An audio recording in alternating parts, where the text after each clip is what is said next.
नमस्कार दोस्तों, आपके अपने चैनल खूनी बाबा में आपका स्वागत है, जहां हर रोज हम लेकर आते हैं एक से बढ़कर एक डरावनी और रहस्यमयी कहानियां। आज की कहानी है टूटी हुई गुड़िया। तो दिल थाम लीजिए, बत्तियां बुझा लीजिए और तैयार हो जाइए इस खौफनाक सफर पर निकलने के लिए। आज की कहानी शुरू करते हैं। मेरा नाम आरव है। कुछ महीने पहले हम अपने पुराने घर से शहर के एक बड़े लेकिन पुराने मकान में शिफ्ट हुए थे। ये घर हमें बहुत सस्ता मिला था। माँ कहती थी कि यहाँ हम सब आराम से रह पाएंगे। मेरे साथ मेरे माँ पापा और मेरी छोटी बहन अन्या थी। अन्या सिर्फ 7 साल की थी और गुड़ियों से खेलना उसकी आदत थी। घर के अंदर पुराने फर्नीचर, लकड़ी की अलमारी और सीलन भरी दीवारें थी। पहली ही रात जब हम शिफ्ट हुए तो घर में अजीब सी खामोशी थी। शिफ्टिंग के 2 दिन बाद मैंने घर की अटारी, ऊपरी कोठरी खोली। वहां धूल, जाले और लकड़ी की टूटी फूटी चीजें भरी हुई थी। लेकिन कोने में मुझे एक पुराना बक्सा दिखा। बक्सा खोलते ही उसमें एक गुड़िया पड़ी थी। उसकी एक आंख फूटी हुई थी और होठों पर अजीब सी दरार थी। मैंने सोचा ये तो बहुत डरावनी है, लेकिन तभी अन्या पीछे से दौड़ती हुई आई। भैया, ये मेरी है ना, मुझे चाहिए। मैंने मना किया, नहीं अन्या, ये टूटी हुई है, इससे मत खेलो। लेकिन बच्चों की जिद, वो रोने लगी। आखिरकार माँ ने कहा, दे दो ना, बच्ची है, पुरानी गुड़िया ही तो है। रात का समय था, घर की सारी बत्तियां बंद थीं। अचानक मेरे कमरे से अजीब सी फुसफुसाहट सुनाई दी। मुझे खेलना है, मुझे खेलना है। मैं घबरा गया। सोचा अन्या मुझसे मजाक कर रही है। लेकिन जब उसके कमरे में गया तो वो गहरी नींद में सो रही थी और उस टूटी हुई गुड़िया को सीने से लगाए हुए थी। अगले दिन कुछ अजीब हुआ। माँ रसोई में थी। तभी गुड़िया से आवाज आई, मम्मी मत जाओ, मत छोड़ो मुझे। माँ का चेहरा सफेद पड़ गया। उन्होंने कहा, आरव, ये आवाज मैंने कभी अन्या को नहीं सिखाई। उसने कभी ऐसा नहीं कहा। मुझे भी हैरानी हुई, क्योंकि वो शब्द घर में किसी ने नहीं बोले थे। दिन बीतते गए और गुड़िया हर रोज नए नए वाक्य बोलने लगी। कभी वो कहती, खून चाहिए, खून चाहिए। कभी तुम्हारा घर अब मेरा है। अन्या उस पर और ज्यादा मोहब्बत करने लगी। वो कहती, भैया, मेरी गुड़िया मुझसे बातें करती है। वो कहती है कि वो मेरी दोस्त है। लेकिन मेरे रोंगटे खड़े हो जाते थे।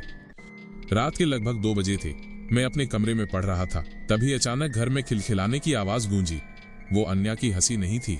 वो बहुत भारी और भयानक हंसी थी, जैसे कोई बड़ा आदमी बच्चों की आवाज में हंसने की कोशिश कर रहा हो। मैं दौड़कर अन्या के कमरे में गया। वो सो रही थी, लेकिन उसकी गुड़िया पलंग पर बैठी थी, सीधी मेरी तरफ देखकर मुस्कुरा रही थी। उसकी टूटी हुई आंख से पानी की जगह खून की एक पतली बूंद निकल रही थी। सुबह पापा ने ये सब सुना तो भड़क गए। उन्होंने कहा, आरव, ये सब तुम्हारे दिमाग का वहम है। ये गुड़िया बेकार का डर फैला रही है। उन्होंने गुड़िया को उठाया और उसे कूड़े में फेंक दिया। लेकिन रात को जब सब सो रहे थे, गुड़िया वापस अन्या के बिस्तर पर थी। अन्या ने मुस्कुराते हुए कहा, देखा भैया, मेरी दोस्त कभी मुझे छोड़कर नहीं जाती। अब गुड़िया सिर्फ अजीब वाक्य नहीं बोलती थी, वो घर के रहस्य खोलने लगी थी। नीचे तहखाने में एक और गुड़िया है, उसका बदला अधूरा है। हमारे घर में तहखाना था, लेकिन वो हमेशा बंद रहता था। पापा ने कभी नहीं खोला। मैंने पूछा, अन्या, गुड़िया ने तुम्हें ये सच में कहा? वो बोली, हाँ, उसने कहा कि नीचे उसकी बहन सो रही है और हमें उसे जगाना है। एक रात मैंने हिम्मत करके तहखाने का ताला तोड़ा। जैसे ही दरवाजा खुला, ठंडी हवा का झोंका आया। अंदर अंधेरा था और दीवारों पर अजीब सी लाल लकीरें बनी थी।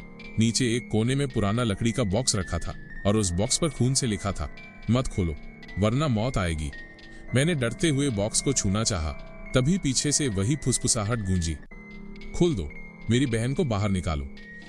मैंने बॉक्स खोला और उसके अंदर भी एक गुड़िया थी। उसकी हालत पहली वाली से भी बदतर थी। उसका पूरा चेहरा जला हुआ था और उसके कपड़ों पर खून के दाग थे। जैसे ही मैंने उसे उठाया, पूरे तहखाने की लाइट्स झपकने लगी। ऊपर से अन्या की आवाज आई, भैया जल्दी लाओ, उसे मेरी दोस्त के पास बैठा दो। उस दिन के बाद घर का माहौल और बदल गया। गुड़िया अब दोनों साथ थीं और रात में मिलकर बातें करती थीं। हम सबने साफ साफ सुना, एक और चाहिए, एक और बच्चा चाहिए। माँ बहुत डर गई। उन्होंने रोते हुए कहा, यह घर अपशगुनी है, हमें यहाँ से तुरंत निकल जाना चाहिए। लेकिन पापा ने कहा, यह सब मन के खेल हैं, कोई गुड़िया इंसान की जिंदगी बर्बाद नहीं कर सकती। उसी रात पापा की मौत हो गई। सुबह उनका शव सीढ़ियों पर पड़ा था, आंखें फटी हुई और उनके हाथ में वही दूसरी गुड़िया थी। माँ हमें लेकर पंडित जी के पास गईं। उन्होंने गुड़िया देखते ही कहा, यह साधारण खिलौना नहीं है, इन पर एक औरत की आत्मा का कब्जा है। वो औरत जिसने अपनी बेटियों को इन गुड़ियों के साथ जिंदा जलाया था, उसकी आत्मा अब इन खिलौनों में कैद है। उन्होंने चेतावनी दी, अगर इन्हें तुरंत नहीं जलाया गया तो ये तुम्हारे पूरे परिवार को निगल जाएंगी। हमने तय किया कि दोनों गुड़ियों को एक साथ जला देंगे। रात को हम सब उन्हें आंगन में ले आए। जैसे ही आग लगाई, दोनों गुड़ियां चीखने लगीं, नहीं, हमें मत जलाओ, हम तुम्हारे साथ रहना चाहती हैं। आग की लपटें तेज होती गई। अन्या जमीन पर गिरकर तड़पने लगी। मुझे दर्द हो रहा है, मेरी दोस्त जल रही है। माँ उसे पकड़कर रोने लगी। आखिरकार दोनों गुड़ियां राख हो गईं। हमने राहत की सांस ली। लेकिन उस रात जब सब सो गए, मैंने देखा अन्या अपने बिस्तर पर बैठी थी। उसकी आंखें चमक रही थी और उसके होंठ हिल रहे थे। वो बिल्कुल वैसी ही बातें दोहरा रही थी जो उन टूटी गुड़ियों ने बोली थी। खून चाहिए, एक और बच्चा चाहिए। दोस्तों, आज भी जब मैं उस घर को याद करता हूँ, मेरे रोंगटे खड़े हो जाते हैं। हम वहां से भागकर कहीं और रहने लगे। लेकिन अन्या अब पहले जैसी नहीं रही। कभी कभी उसकी आंखें खाली हो जाती हैं और होठों से वही अजीब शब्द निकलते हैं, तुम्हारा घर अब मेरा है। तो दोस्तों, ये थी कहानी टूटी हुई गुड़िया की।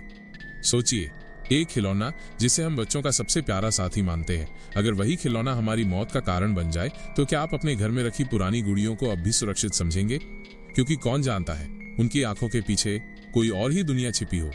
अगर आपको ये कहानी पसंद आई हो तो वीडियो को लाइक और शेयर जरूर करें। और अगर आप हमारे चैनल खूनी बाबा पर नए हैं तो सब्सक्राइब करके घंटी का बटन दबा दें, क्योंकि ऐसी ही डरावनी और सिहरन पैदा कर देने वाली कहानियां हम आपके लिए रोज लेकर आते हैं। हम मिलेंगे अगली कहानी में। तब तक सावधान रहिए और अपने आसपास छिपे सायों से सतर्क।